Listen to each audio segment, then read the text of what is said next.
the episode. You're listening to the 49 Carats podcast. Oh, I know. Hold on. I was trying to put my video. What's going on, everyone? Welcome to another edition of the 49 Carats podcast. I am your host, Steph, and I am joined here by my brother. What's going on? We just finished watching this very eventful game against the Dolphins, and we have some thoughts. So we're here to talk about it today. First and foremost, we have to talk about Jimmy Garoppolo leaving the game early. He went out on the cart. We saw the pictures. It looked bad. We were hoping for the best. Honestly, an ankle sprain or something like that would have been a best case scenario based on the pictures that we saw. But after talking or listening to Kyle Shanahan a little bit ago, it sounds like he is going to be out for the season. He suffered a fractured foot, and yeah, that's pretty much his season. And the 49ers are going to have to pivot, much like they've done already this season, in order to, continue on this run and hopefully try to make the playoffs. Got it? Yeah.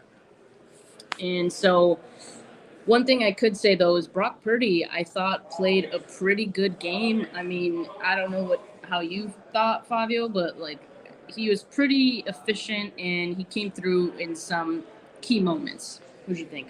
Yeah, to be honest with you, Purdy impressed me. You know, he was put in a tough position because, he takes reps with the second team. Yeah. And just out of nowhere, he was told to go in there, and he didn't really, let the team down. Threw one interception, but on the good side, also two touchdowns. He did throw one interception, but he had two touchdowns. And he kept the drives moving. He did. I know Kyle Shanahan. I think probably played a little bit safe with Purdy in there, and maybe ran the ball a little bit more than what we would have seen with Jimmy G in there. But Purdy still made the passes. He made some big third down conversions there late in the second half. Some passes where he just got it in tight coverage. There were small windows. That one to Debo was such a tight window. I was impressed by that throw. And the one thing I noticed with Purdy is he doesn't throw with a lot of velocity. So I don't know how that's gonna pan out in future weeks because with teams having a week worth of tape on him at this point, not a week's worth, but a game's worth of tape on Brock Purdy.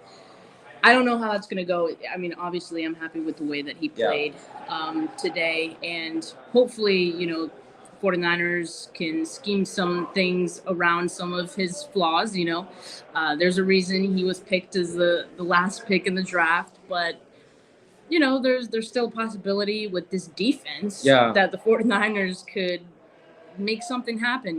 They're still on their way as of right now. All signs point to the 49ers still making the playoffs. Yeah. And with the caliber of this defense and how they're playing, how they played today, I feel like they're still on track to be able to do that. Definitely. They have momentum. The winning streak is intact. The defense continues to be the foundation of this team. We knew going into the season it was going to be the pillar and the foundation of this team. It continues to be that week in, week out. And you know what? That Christian McCaffrey trade now, super valuable now, because now with Christian McCaffrey taking a lot of the load off of the quarterback, and it helped Purdy today. It did. He really was the focal point of today's game. 17 carries for 66 yards, 8 receptions, for 80 yards. So he got a heavy chunk of our offensive workload today. You're going to see a lot of Christian McCaffrey, in the second half of the later part of the season, going into the playoffs. Now, especially with Purdy being your quarterback, your starting quarterback. So, for me, I'm keeping things optimistic. Yeah. I'm keeping it positive. I'm hearing a lot of people saying our season is over. And for me, it's how can that be when we have the number one defense in the league? Yes. We have a strong running game. Look at our time of possession today. We did big with time of possession, and that is our forte. Is keep the ball Our time of possession today was 40 minutes to 19 minutes. Yeah. Or 20 minutes if you average it out, right? That's huge. That is a Kyle Shanahan type offense, and that's how he wants to run his offense. So for me, I'm keeping it positive. Purdy, we know he's a rookie. We know he was Mr. Irrelevant, but we still have the number one defense in all of football. We have probably the best running game in all of football. Time of possession, advantage 49ers. So, hey, we're going to be in ball games, right? We're going to be in ball games, and it's up to the veterans such as Debo, Juice, Kittle, Christian McCaffrey. It's up to those guys to really step up and help Purdy out. Yeah. I thought this was really interesting. The Dolphins actually had 7.4 yards per pass, 6.8 yards per play compared to the 49ers 4.4. But like you said it, like really it came down to that time of possession. Right. And it was really too late for the Dolphins to get things going. They're late, and also the defense making those plays in those key moments. Nick Bosa with the sack fumble. Huge. Oh my God. That was huge. Also, I have to commend Kyle Shanahan for two of those challenges that he made this season.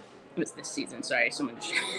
This game, it was on the same drive, and the Dolphins were moving the ball on that one. The first challenge, it didn't end up mattering so much because the Dolphins ended up converting on the next play.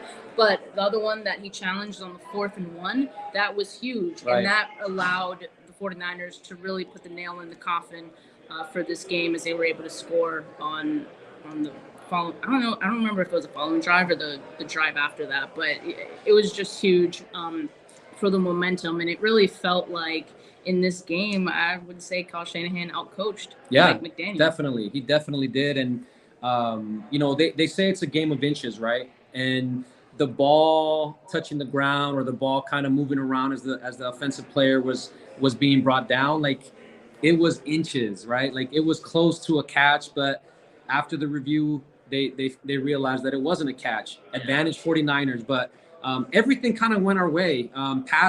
Once we got through that first big play that the Dolphins made to start the game, everything kind of went our way. Let's talk about that because, I think literally the first play of the game, they throw the 75-yard touchdown to Trent Sherfield, and obviously the crowd got quiet. It's like, oh shit, is it going to be one of those games? Yeah. But you know what?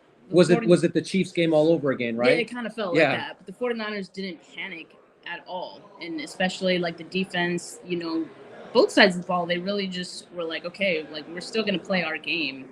We're not going to let this affect or rattle us. And really they ended up imposing that rattle to Tua in the early going of the game. He was off rhythm. The Dolphins' offense was off rhythm. Guys were getting open for him. He was just not hitting those throws. He wasn't accurate. So definitely they were able to, mess with his timing, because that's been a huge part of the Dolphins' offense thus far, being.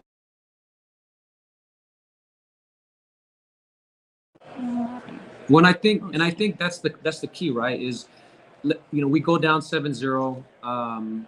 In future games, we may be down 10-0 or 14-0, but knowing that we're going to control the game by running the ball and time of possession, to us, it's like no lead is a lead that we're going to feel uncomfortable or feel rushed to score. Because the time management part of our game is so efficient that we sat there watching the 49ers in the first quarter after they gave up that first touchdown, and we told ourselves, we said, hey, let's just stick to our game. Yeah. There's no reason to not. No reason to be worried. No reason to be stressed out about giving up, panicking, right? Yeah. Just stick to our game. And the very first play right after that was a running play, Christian McCaffrey up the middle. So, coach definitely outcoached McDaniels today, and it was a game of chess, not checkers. Yeah, and today really we really we really were the better team out there on the field, but also from a coaching standpoint, strategically, we were the better team as well.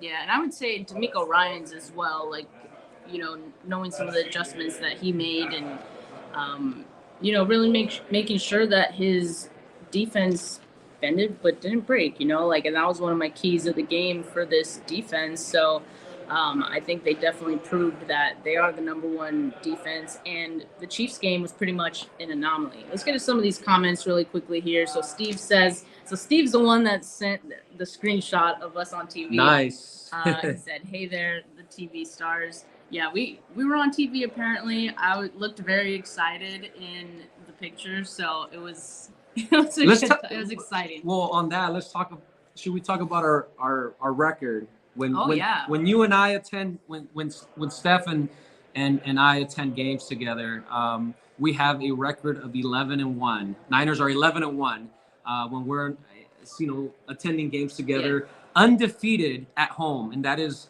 Candlestick and Levi Stadium combined. We're undefeated. We're 11-1 as a duo. Anytime that we're in the stands cheering our team, we had a blast today. It was such a great game. This was a really good game. A lot of Dolphins fans sitting around us. Dolphins fans, but they're all cool. It was fun to interact. It was fun to interact with them.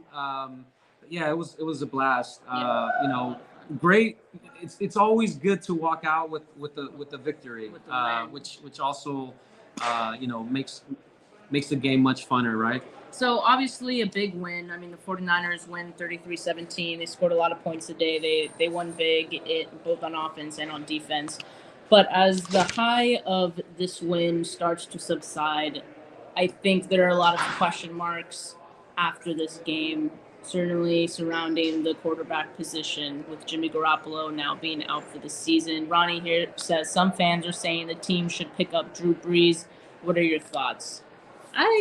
Would you imagine that Drew Brees would even come out of retirement? I mean, if he were considering it, certainly the 49ers would be an intriguing option, but is he considering it? Yeah, I don't know.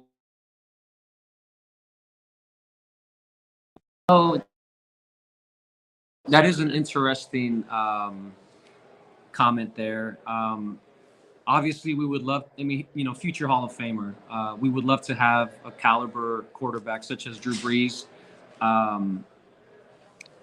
But I don't know if that would be the best bet for our team at the moment. Really? So you would rather keep rolling with Brock Purdy? I don't know. Who's out there? Honestly, that's a good question. Is who's actually available?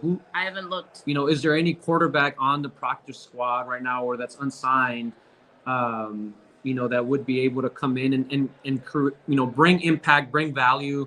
A bigger upside than what Purdy can give you, who's been with the team since the beginning of the season, and like I said, played well today, right? Played well today. So.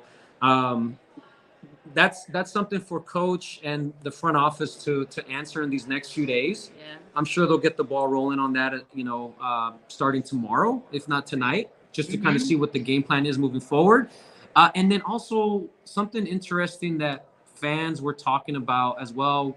We saw some fans, chatting about this during the game. Trey Lance.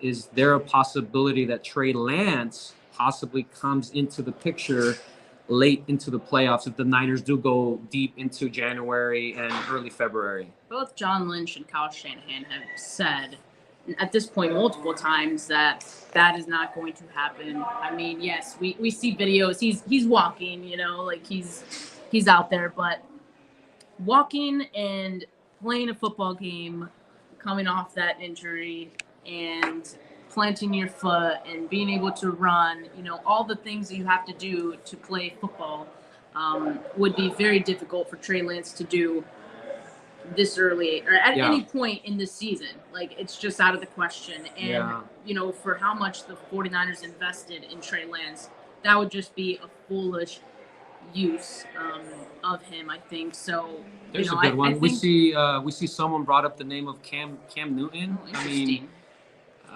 He is available. I know he's gone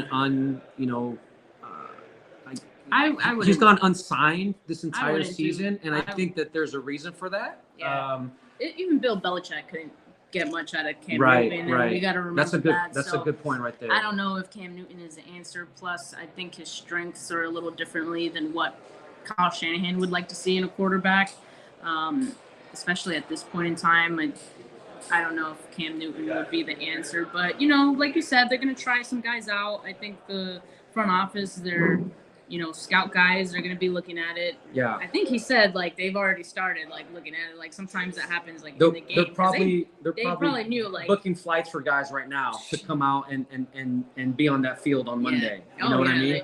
They're making calls. I think a decision will probably be made on who they're picking up probably by Tuesday or Wednesday. To be honest with you, they want to get this person in into the facility ASAP so that he can start taking second team reps. You know, but yeah, that's the topic of conversation that I'm sure is going to get addressed this entire week. That's all we're going to be hearing about is that number 2. And are the question is also, are they looking for someone to replace Brock Purdy, or are they okay with Brock Purdy continuing to be that guy and they just want some depth for him and some backups for him? Right. I think that's kind of the question, and you know, they'll see how it shakes out, but there's no shortage of questions. Again, you know, Brock Purdy's numbers, 2 touchdowns today, over 200 yards passing. You know, he played well, like, and, you know, against an elite team. The Dolphins aren't the top-rated defense in all of football, but still, they're an elite team, you know, and Purdy was put into a lot of pressure situations, especially there in late third quarter and pretty much the entire fourth quarter.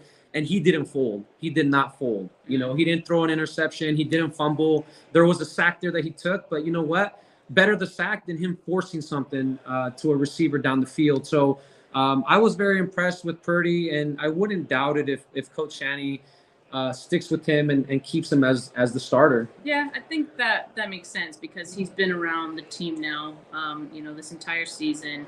You know, I thought there were some times in training camp where, you know, he looked good, like he shined. Like I mentioned it earlier, I tweeted it out that, you know, sometimes in situational periods, like he was one of the stronger guys, and he's, you know, you can see it. He's efficient, especially like in the red zone periods, the 2-minute drills. Like he was good at like commanding the offense and like, you know, getting the ball out quickly, things like that. So I think we saw that today, you know, like, so I guess in a sense, like, I'm not really surprised. Again, my concern a little bit is what's he going to look like when defenses have a week to prepare for him? Yeah. You know, that's my question.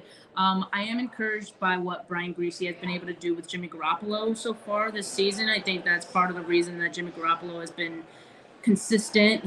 It's the best Jimmy Garoppolo I think we've seen in like the whole span of a season, right, up to this point. So I'm encouraged by what Brian Griese has done. That being said, I feel like, you know, now the focus goes to helping Brock Purdy and trying to work out some of his kinks maybe, you know. But you know, he has some limitations, but, you know, the 49ers can certainly adjust and work around that. I mean, that's kind of already been the season for them. They've had to do a lot of that with injuries. Yeah, it's going to be a process, day by day, week by week. Sounds cliche, but really that's what it's going to be. It's a rookie, you know, who at the beginning of the season was our third string quarterback. So it's going to be a process. We as fans, I believe, have to stay patient, and we also have to trust Shanahan and the front office and the moves that they make from this point on. They really are in a position where they don't have much choices, you know. They're gonna roll with Purdy because he is the guy right now. Again, though, our big thing that we're gonna lean on is our defense and is our run game, time of possession. That is what we're gonna lean on. That is what fans really gotta trust. We have to trust and hope that, you know, our leaders on the defensive side step up, and that carries us, you know, late into the postseason. You know, I brought up a situation, you know, prior to jumping on with you, I told you, hey, we beat Aaron Rodgers at Lambeau Field in very frigid conditions, right? We didn't have a quarterback that went out and threw 200 yards, 2 touchdowns in that game. We won that game based off of defense. We won that game off of special teams. You know, we had a huge block And we also had a big return late in that game that put us in a position to win that game. That's the type of football that we're going to have to lean on moving forward, is our special teams and our defense. And time of possession and no turnovers. Yeah, I mean, like you said, Brock Purdy only had the one interception, but besides that, I mean, pretty good with the football today. And E-Man here says bringing back Josh Rosen is a possibility. God, I hope not. Rosen is terrible. Yeah. Pass on point, that. I feel like Brock Purdy's a better option. Right. But who knows? I mean, there's not much out there at this point in the season, so they're going to be scouring. At this point, I'm sure Josh Rosen's agent is probably making a call to Lynch. And there's going to be several agents out there right now who have quarterbacks that are not signed, who are going to be making that phone call to Lynch and saying, hey, my guy is ready. My guy has been training. My guy fits your system. So it's going to be a fun week for John Lynch and Shanny. These next few days, it's going to be a fun, upcoming week. I don't know about fun, but it'll be interesting. There you go. Interesting to kind of see who gets that number 2 option on our QB, roster. Whichever team it is, whichever quarterback it is, though, like they're stepping into like an amazing situation, right? Because all the weapons are here. We have the talent at running back. True. We have, top 10 tight end, great receivers, great play caller. So yeah, I mean, whoever it is, they're going to be stepping into a great position and a playoff contender. Yeah, absolutely. Slow TV Texas says it's Andrew Luck time. I wish that guy is done. Eamon says try to nudge Fitzmagic out of retirement. Ooh. I like that. Yeah, I like that.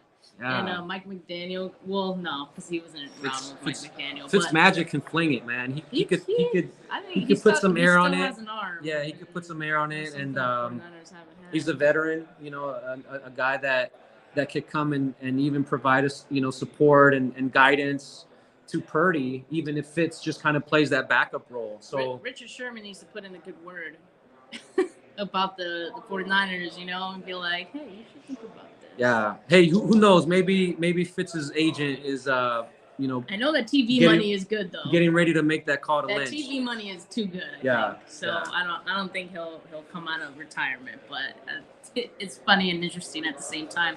You guys, we have 8 people watching. Make sure you like this video. If you guys have not yet, we appreciate it. We are going to end it right here. I think we've pretty much talked about all the important talking points about this game. And of course, as always, I'm going to have content throughout the week, so make sure you guys tune into that. One last question, Steph, because Bosa had a huge game. So what I want to know is, are we getting a Bosa impersonation sometime in the near future? Well, I always do them on Friday if I do, because I do it like his speech for the coming week. So with Tom Brady and the Bucs coming to town, I think I'm gonna have to do another Nick Bosa impersonation. Yes, nice. Sackaroonies. That's a good way to kind of close out the segment right here. I appreciate all you guys watching. Make sure you like this video and make sure you tune in to more content coming soon. All right, guys, I appreciate it. Have a good rest of your night. Peace.